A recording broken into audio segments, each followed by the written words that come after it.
Today, nandito kami sa Hagimit Falls kasama ng aking kuya, tsaka yung younger sister ko, tsaka si ate, at tsaka si Tika, and together with the kids. Ang tagal na namin nakabalik ulit dito. Noon, way back, ilang years na, basta years ago na yun. Napaka-natural pa ito, wala pa itong mga development, wala pa itong mga stairs, sa sinro talaga na bato, lupa, punong kahoy, damo, yun lang talaga yung makikita mo dito. Tapos yung falls, napaka-nature talaga, nature feels talaga. Pero ngayon na nilagyan nila ng mga structures diyan, okay pa rin naman para mas accessible siya sa mga matatanda, yung hindi marunong, yung wala nang kayang umakyat na gamit yung mga bato-bato na lang dyan.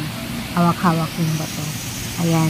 Mas lalo namang gumanda siya. Tapos, ang importante, yung tubig.